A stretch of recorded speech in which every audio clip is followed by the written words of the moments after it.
everyone, it's Simon Keeling here at weatherweb.net. Thanks again for watching. It's Tuesday the 14th of January.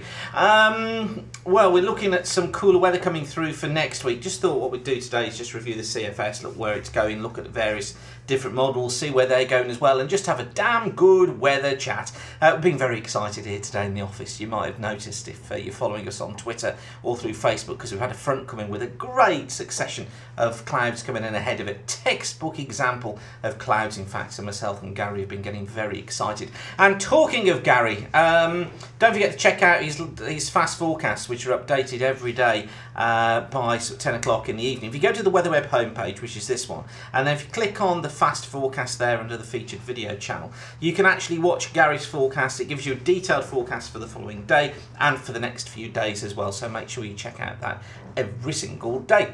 Okay, where should we start? Fronts. Yeah, let's look at what's going on for the next couple of days first of all.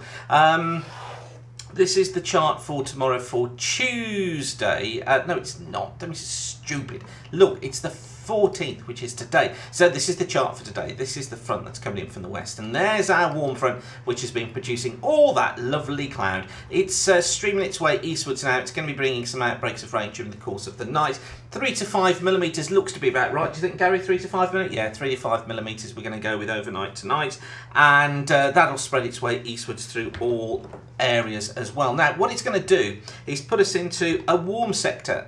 So this is the warm sector here, in between the warm front to the west and the cold front to the east for Wednesday. It produces clouds, some spots of drizzle, some bits and pieces of light rain. More persistent rain though down these western coasts of Scotland and through Ireland as well. Lighter rain through the Channel, just bits and pieces of drizzle around, and actually parts of the Midlands, central southern England, running up into northeast England, eastern parts of Scotland may actually get away with a dry afternoon. It's going to be mild, 10 degrees in the south, probably around a 9 in northern Scotland.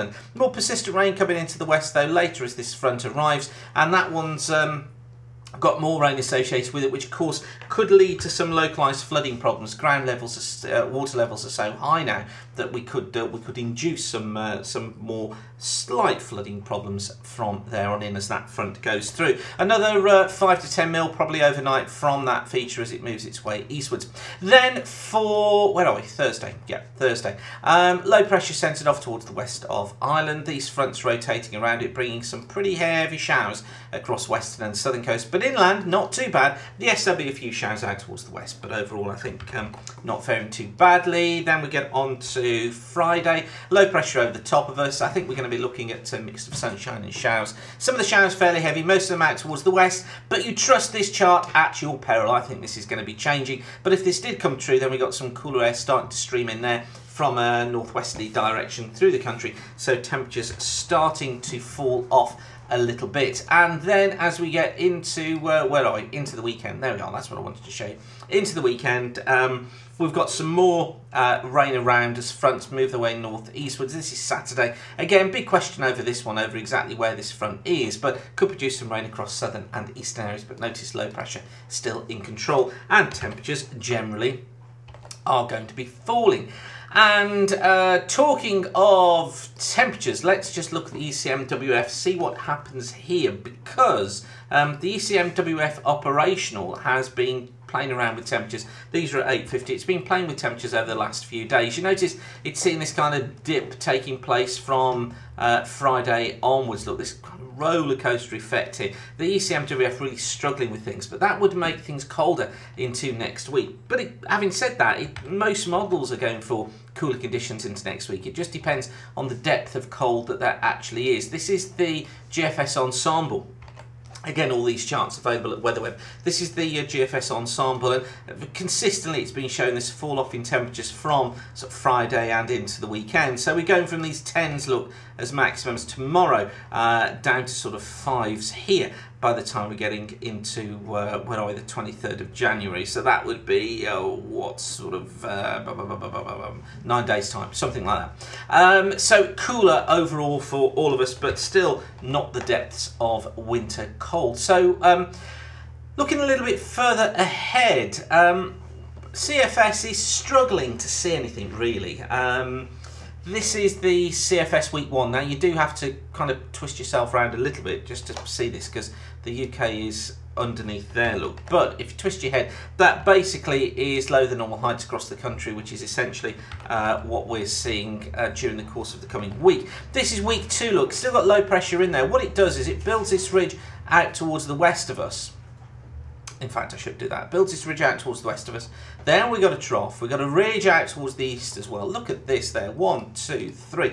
That's a real signal that you would look for colder weather, but it's just not there because we've still got these lower than normal heights. So we're keeping in place this sort of unsettled feed that comes in. So the CFS are really struggling to see any real cold. And then into week 3, similar picture really. We've got lower than normal heights to the north, screaming jet stream coming through here across southern parts of the country, according to the GFS, which would make things way more unsettled should that come true.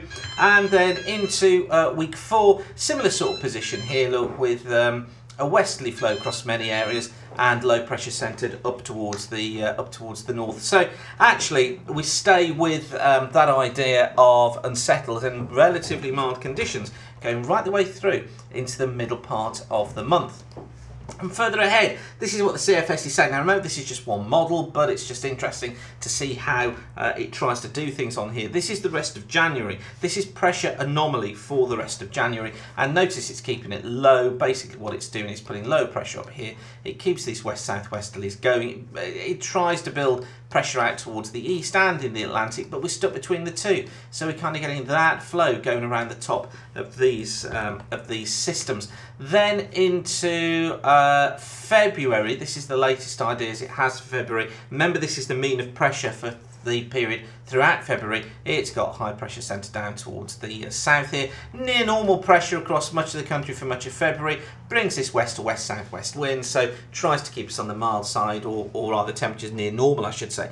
Don't forget, this is the mean for the month. This doesn't mean that there isn't going to be any cold snaps at all. It doesn't mean there isn't going to be any warmer spells. It's just the mean as it sees things at the moment for the month. But interestingly, just follow that 1012 isobar back, look here, into the Atlantic. You notice its source region is here north of Newfoundland. So actually that would be a fairly cool flow across northern parts of the country. But across the south, probably picking up a slightly milder Atlantic flow. So actually that's near normal to just below normal temperatures it's foreseeing there for most of February. And then for March, again, this is a little bit of fairyland stuff when we're going this far ahead, isn't it? But what it tries to do for March, interestingly, is puts low pressure closer to us. That would be a wet, unsettled and a cold March, with the winds coming in for the west, or, excuse me, from a northwesterly direction. And that's kind of confirmed as well in this. This is the 3-month forecast of temperature and rainfall. This is produced for some private clients, and we produce this every day for them.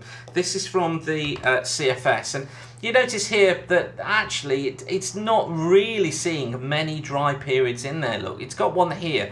This is quite a big one in here during the end of February into the early part of March, but otherwise not many dry periods in there. Keeps us in fairly mixed conditions. I'm not going to say unsettled because I don't think it's going to be overly unsettled. It's just in mixed conditions, although I do think rainfall amounts still going to be above normal. And just interesting, look, temperatures generally seeing this fall off late January into the early part of February, which is what we've been predicting, of course, but we have said all the way through we didn't think it was going to go to the depths of winter.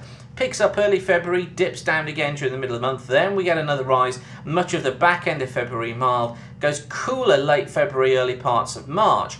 Picks up during the beginning of March, but then look, it tries to go for a cool middle part of March to the late part of March. Yes, there's some warmer spells in here, but it tries to keep things generally cool through much of March. But then we see the main increase in temperature coming through during that early part of April. Completely different look to how things appeared during last year. Main cold period really could just be a few days here. It's trying to hint at the end of February, early March, should the anticyclone manage to build in. So, phew, lots going on there. Thanks again for watching weatherweb.net. That was just the CFS I showed you. Of course, other models are available, and you know that we look at those as well. But I just wanted to show you where we are just at the moment. So, a reminder that weatherweb.net is kept free of charge by you. You keep coming back and using the site. It means that actually we put more adverts in front of you. you, and that generates the revenue that keeps us free of charge. And it also means that we can do different charts as well. You'll notice we produced some panel charts recently. We can do more of those. Let us know what you want to see, and we can get those designed for you. So I'll leave you with that for now, but from me and from Gary, say bye, Gary. Bye, Gary. We'll see you later. Keep the sun shining, and bye for now.